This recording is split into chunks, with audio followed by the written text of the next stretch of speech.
शुरुआत के 11 दिन ज़रूर तकलीफ़ हुई, लेकिन उसके बाद जो अधिकार सामान्य कैदियों के थे वही अधिकार मेरे थे। शुरुआत के 11 दिन में जो सामान्य कैदियों के अधिकार थे वो भी मेरे पास नहीं थे। अगर वज़न बढ़ा, मैं 79 था वेट मेरा, और जब मैं निकला हूँ तो 81.7 था।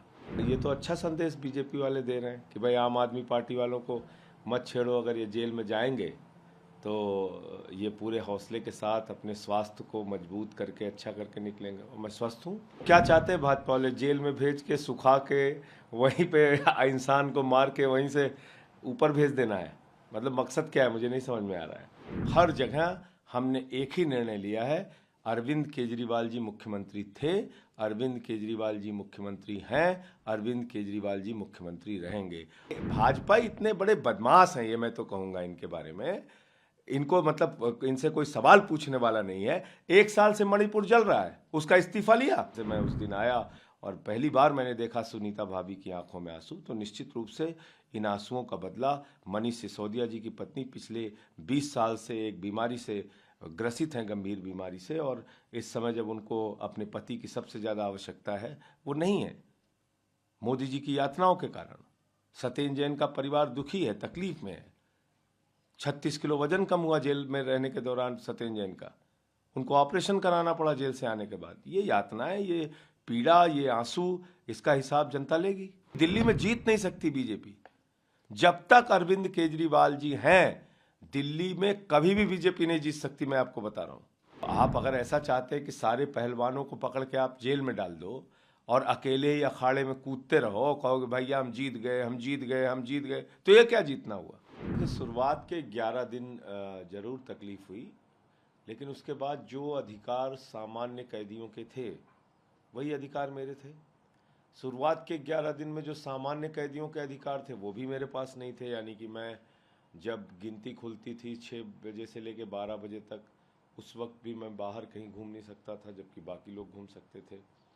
और 3 बजे से लेकर शाम को 7 बजे तक जब गिनती खुलती थी तब भी उस वक्त नहीं निकलने देते थे। और धीरे धीरे फिर जैसे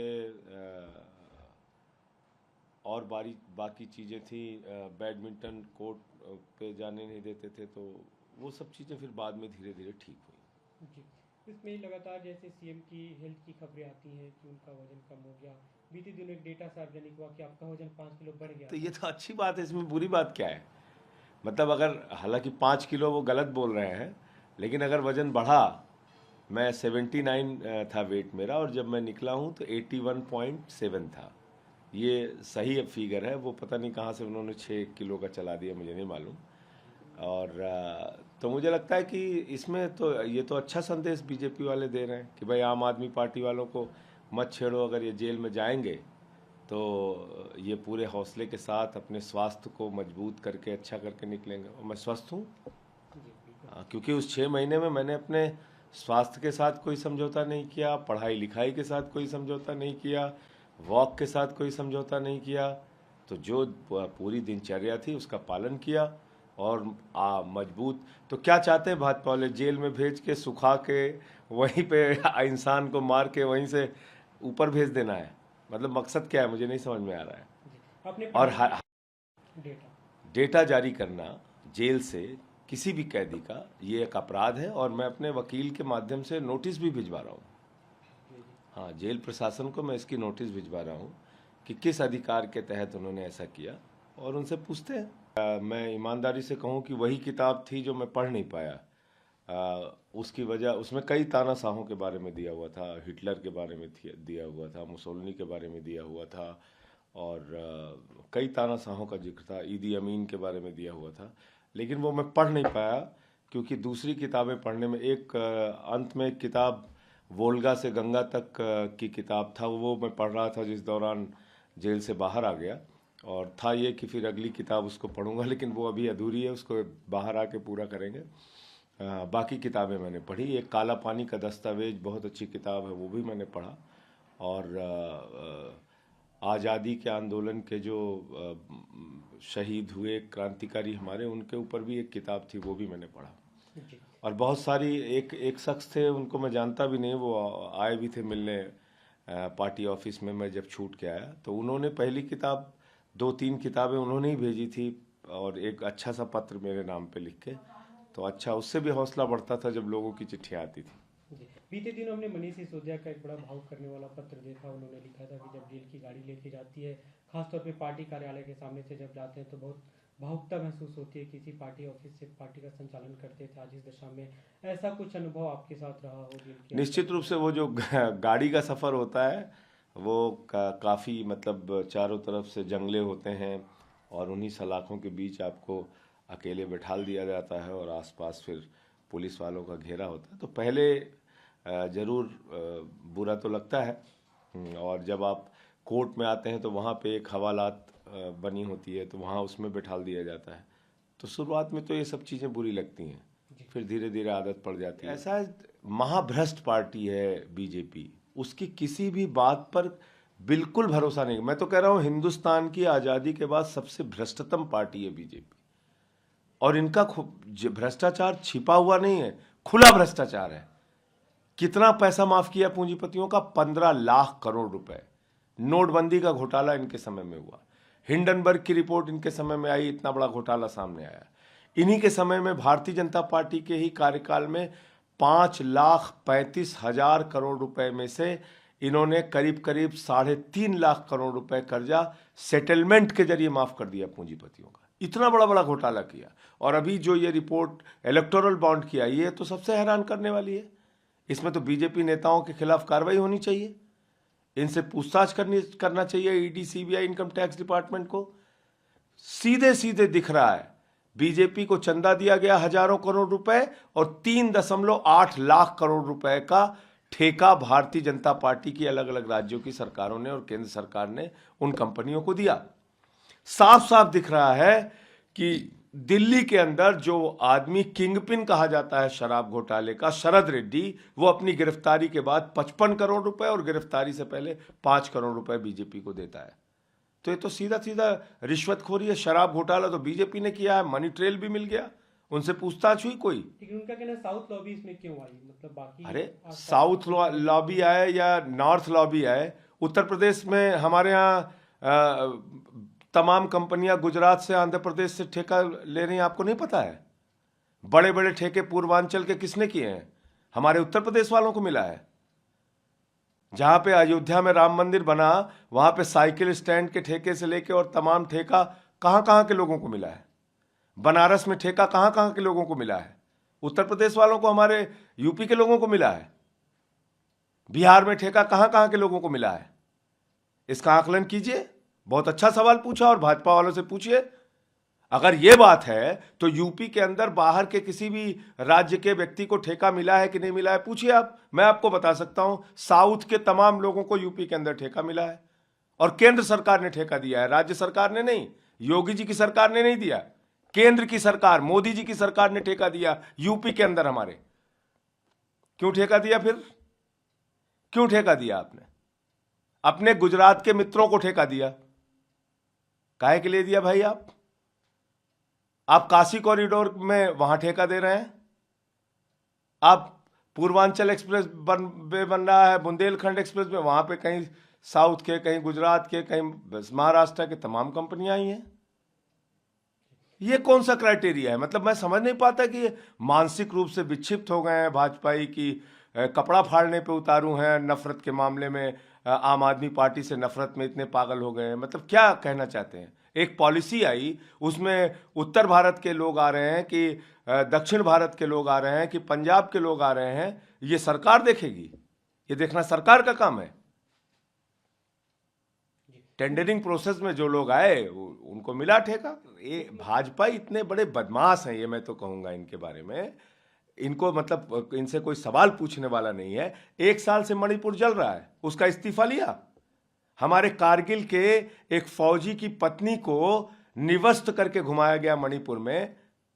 दंगे हो रहे हैं, फसाद हो रहे हैं, हजारों लोगों की वहां पे कत्लेआम हो रही है, घर जला दिए जा रहे हैं। हुआ उसका इस्तीफा। उसको माला पहना के गले पे कंधे पे बिठा के टहलाते हैं भाजपाई। इनका गृह राज्य मंत्री है देश का अजय मिश्रा टेनी, उसके बेटे ने 4 किसानों को कुचल के मार दिया, वो देश का गृह राज्य मंत्री रहेगा। हमारी पहलवान बेटियों को न्याय नहीं मिलेगा। और हम जो शिक्षा पे काम कर रहे हैं, पानी पे काम कर रहे हैं, बिजली पे काम कर रहे हैं, बुजुर्गों की तीर्थ यात्रा पे काम कर रहे हैं, बस की फ्री यात्रा पे काम कर रहे हैं, वो केजरीवाल इस्तीफा दे दें, अपनी सरकार खत्म कर दें। इसलिए कि भाजपाई जो भ्रष्टाचार पे बोलते हैं तो लगता है ओसामा बिन लादेन अहिंसा पे उपदेश दे रहा है, वो कह रहे हैं, इसलिए हम इस्तीफा दे दें। सीएम के जेल जाने के बाद से उनकी पत्नी सुनीता केजरीवाल उनका संदेश साझा करती रहती हैं, दिखती रही हैं। इंडिया ब्लॉक की रैली में दिखी, जो आप लोग की रैली हुई थी रामलीला मैदान में, क्या उन्हें आम आदमी पार्टी चेहरा बना सकती है? देखिए, पार्टी का आधिकारिक बयान है, दिल्ली के जनता के बीच में हमारा सर्वे है और दिल्ली की विधानसभा में केजरीवाल जी के द्वारा प्राप्त किया गया बहुमत है। हर जगह हमने एक ही निर्णय लिया है, अरविंद केजरीवाल जी मुख्यमंत्री थे, अरविंद केजरीवाल जी मुख्यमंत्री हैं, अरविंद केजरीवाल जी मुख्यमंत्री रहेंगे। अरविंद केजरीवाल जी ईमानदार थे, ईमानदार हैं, ईमानदार रहेंगे। देखिए, ये आम आदमी पार्टी हमारे कार्यकर्ताओं की पार्टी है और हम लोग जेल में थे, सारे नेता जेल में थे, उसके बावजूद 1 लाख से ज़्यादा, लाखों की संख्या, मतलब मेरे ख्याल से 1.5-2 लाख लोगों की रैली हुई यहीं पे दिल्ली के रामलीला में। तो कैसे हुई? अगर बीजेपी ये सोचती है कि हम लोगों को अंदर करके हमारे कार्यकर्ताओं का मनोबल गिरा देंगे, हमको रोक देंगे, हमारी लड़ाई को कमज़ोर कर देंगे, तो वो होने वाला नहीं है, वो और मजबूत होगा। हाँ, निश्चित रूप से निराशा होती है, तकलीफ होती है। जिस तरह से मैं उस दिन आया और पहली बार मैंने देखा सुनीता भाभी की आंखों में आंसू, तो निश्चित रूप से इन आंसुओं का बदला मनीष सिसोदिया जी की पत्नी पिछले 20 साल से एक बीमारी से ग्रसित हैं, गंभीर बीमारी से, और इस समय जब उनको अपने पति की सबसे ज़्यादा आवश्यकता है, वो नहीं है। मोदी जी की यातनाओं के कारण सत्येंद्र जैन का परिवार दुखी है, तकलीफ में है। 36 किलो वजन कम हुआ जेल में रहने के दौरान सत्येंद्र जैन का, उनको ऑपरेशन कराना पड़ा जेल से आने के बाद। ये यातनाएं, ये पीड़ा, ये आंसू, इसका हिसाब जनता लेगी। लोकसभा चुनाव में आप क्या कैंपेन के लिए जाएंगे? क्योंकि कोर्ट की तरफ से कहा गया दिल्ली से जाने पर आपको अनुमति लेनी होगी, तो क्या उस अनुमति को लेते हुए अलग अलग राज्यों में प्रचार? अनुमति नहीं लेनी होगी, आपने शायद सूचित करना होगा, तो सूचित करके देश भर में कहीं भी जाएंगे। आप कैंपेन करेंगे देश भर में? तो बिल्कुल, जहां पार्टी भेजेगी जाएंगे। आपकी जेल में रहने के दौरान कई ऐसी घटनाएं घटी, खासतौर पे पंजाब में है, जहां पे आपने एक तरह से आम आदमी पार्टी की नींव डालने में महत्वपूर्ण भूमिका निभाई। वहाँ पे एकमात्र लोकसभा के सांसद थे आपके जालंधर के सुशील। हाँ, उसका दुख हुआ मुझे, क्योंकि देखिए एक बात समझिए आप, इतिहास आपको 2 तरह से याद करता है, या तो कायर के रूप में याद करता है या बहादुर के रूप में याद करता है। और ये सिर्फ आपके ऊपर होता है कि आप कैसे चाहते हैं कि आपको याद किया जाए, कायर के रूप में या बहादुर के रूप में। संकट तो आता है इंसान के जीवन में, अब उस संकट का सामना करना है, उसका जवाब देना है, या कायरों की तरह जाकर नतमस्तक हो जाना है किसी के सामने, ये आपको तय करना है। नीतीश कुमार जी ने अपने आप को हंसी का पात्र बना लिया। कभी कहते हैं जीवन भर भाजपा में नहीं जाऊंगा, कभी कहते हैं जीवन भर आरजेडी के साथ नहीं जाऊंगा। तो ये जो उन्होंने बार बार इस तरह से पलटी मारी, ये एक समाजवादी का चरित्र नहीं है। बिहार और उत्तर प्रदेश समाजवादियों की धरती रही है, लड़ने वालों की, क्रांतिकारियों की। उस राज्य के आप कितनी बार मुख्यमंत्री रह चुके, और आप इस तरीके से जाके अगर लोकनायक जयप्रकाश नारायण जी की आप बात करते हैं, जिन्होंने संपूर्ण क्रांति का नारा दिया, उसी बिहार की धरती से पूरे देश को जगाया, और आप जाकर आज इस तानाशाही के खिलाफ लड़ने के बजाय उन्हीं के साथ, तानाशाहों के साथ मिल जा रहे हैं अपने छोटे बहुत सत्ता के फायदे के चक्कर में। लेकिन इंडिया अलायंस कहीं ना कहीं सभी पार्टियों की एकजुटता इसमें जरूरी है। ममता बनर्जी अब एक तरह से अलग थलग कहीं ना दिख रही है, कांग्रेस के साथ उनकी। ममता बनर्जी भाजपा से लड़ रही हैं, ये बात को समझना होगा। भारतीय जनता पार्टी से लड़ रही है। मान लीजिए ठीक है, हमसे कोई असहमति थी नीतीश कुमार जी की, वो चलाते सरकार, वो बीजेपी का तो मुकाबला करते जिसके खिलाफ वो बोल रहे थे हम लोगों के साथ आके। आपने तो अपने आप को सरेंडर कर दिया उनके सामने, नतमस्तक हो गए। ये ठीक नहीं है। इससे क्या होता है, जनता का भरोसा टूटता है। और मैं बिहार की बहादुर जनता से अपील करना चाहता हूं कि आप सबक सिखाइए ऐसे लोगों को जो आपके साथ इस तरह का छल करते हैं। आप बताइए, वही नीतीश कुमार के भाषण पे सारी की सारी भारतीय जनता पार्टी हल्ला कर रही थी, विधानसभा को चलने नहीं दे रही थी। महिलाएं कह रही थी कि ये तो बहुत ही घृणित व्यक्ति हैं, इनके साथ तो मतलब बिल्कुल बैठना ही हराम है। और आज पूरी की पूरी भाजपा जो है वो एक दूसरे का गुणगान गाने में लगे हुए हैं। जी, आजकल आप एक बात कहते हैं, आपने जब पार्टी कार्यालय में सबसे पहले अपना भाषण दिया उसमें भी ये बात कही थी कि प्रधानमंत्री मोदी के खिलाफ एक मुकदमा पश्चिम बंगाल में दर्ज हो सकता है, झारखंड में हो सकता है। तो क्या ये कहीं ना कहीं बदले की बात है कि अगर आप कहाँ बदले की बात है, कहाँ की बदले की बात है? एकदम नहीं है। मैंने कहा कि कानून में, कानून क्या कहता है? आप जब आप क्या कहते हैं? कानून में मुख्यमंत्री को कोई छूट नहीं है, अगर उसके खिलाफ कोई एफआईआर हो गई तो उसकी गिरफ्तारी होनी चाहिए, यही तो कहती है बीजेपी। तो कानून में मैंने कहा प्रधानमंत्री को भी छूट नहीं है। तो कल को अगर ये सिलसिला शुरू हो गया और 4-5 फर्जी मुकदमे अलग अलग विपक्षी राज्यों में लिख दिए गए, तो क्या प्रधानमंत्री जी जांच में सहयोग करने के नाम पर उन राज्यों के थानों में पूछताछ के लिए जाएंगे? मैंने ये बात कहा। मैंने ये नहीं कहा कि कोई विपक्षी सरकार उनके प्रति दुर्भावना की कार्रवाई करने जा रही है। मैंने एक उदाहरण दिया कि क्या प्रधानमंत्री जांच में सहयोग के नाम पर अलग अलग राज्यों के थाने में पूछताछ के लिए जाएंगे क्या? क्योंकि कानून में तो उनको भी छूट नहीं है, अमित शाह जी को भी छूट नहीं है। ये मैंने पूछा। और देश भर के सारे भ्रष्टाचारियों को आप अपने साथ शामिल कर ले रहे हैं और आप कहते हैं कि हम भ्रष्टाचार के खिलाफ लड़ रहे हैं। अरविंद केजरीवाल जी जो ईमानदारी से दिल्ली की जनता के लिए काम कर रहे हैं, उनके खिलाफ 8-10 बयान में से 8 बयान जो उनके पक्ष में थे उसको छिपा के 2 बयान झूठे दर्ज करा के जमानत दे के राघव रेड्डी को, उसके पिता मंगुंटा रेड्डी को आप बयान लेते हैं। शरद रेड्डी 12 बयान में से 10 बयान केजरीवाल जी के खिलाफ नहीं देता, उसको नहीं मानते आप, उसको छिपा लेते हैं। 2 बयान उनके खिलाफ देता है, उसको आप सही मानते हैं। इन आधारों पे आप एक निर्वाचित मुख्यमंत्री को गिरफ्तार करके जेल में डाल दिए। हम बच्चे हैं क्या? हम समझते नहीं कि कितनी गहरी साजिश है केजरीवाल के पीछे, कितनी गहरी साजिश है आम आदमी पार्टी के पीछे, कितनी गहरी साजिश है इस सरकार को खत्म करने की। क्योंकि दिल्ली में जीत नहीं सकती बीजेपी। जब तक अरविंद केजरीवाल जी हैं, दिल्ली में कभी भी बीजेपी नहीं जीत सकती, मैं आपको बता रहा हूं। लेकिन जो आपने आज अपने स्पीच में भी बातें कही, 400 का टारगेट लेके चल रही है एनडीए, पूरी बीजेपी और एनडीए, तो आपको क्या लगता है कि जिस तरह की आप लोग की रणनीति है, क्या आप लोग उससे पार पा पाएंगे? किस तरह से लड़ाई लड़ेंगे? देखिए उनकी जो ये जो भाई 400 पार की जगह वो 600 पार भी कह सकते हैं, तो भाजपा है, कुछ भी कह सकती है। वो तो कह सकती है कि हम अखंड भारत से 600 सीट लेके आएंगे। कुछ सीट पाकिस्तान से आएगी, कुछ बांग्लादेश से आएगी, कुछ अफगानिस्तान से आएगी, कुछ श्रीलंका से आएगी, अखंड भारत से आएगी सीटें। तो भाजपा है, कुछ भी कह सकती है। लेकिन मैंने उदाहरण दिया आज कि जब भी इन्होंने आर पार किया, जो नारे थे और जो वास्तविकता थी बिल्कुल भिन्न थी। मैंने ये बताने का काम किया। 13 बार, अभी 13 के अभी तो और डाटा सामने आ रहा है, 13 बार ऐसा हुआ 2014 के बाद से अलग अलग राज्यों में बीजेपी ने नारा दिया, कहीं 200 पार, कहीं 150 पार, कहीं 75 पार, कहीं 80 पार, और वास्तविकता में सीटें नहीं आई, आधे से भी कम आई। कई जगह तो बिल्कुल फ्लॉप रहे। मैंने वो कहा कि ये 400 पार का नारा फ्लॉप होगा।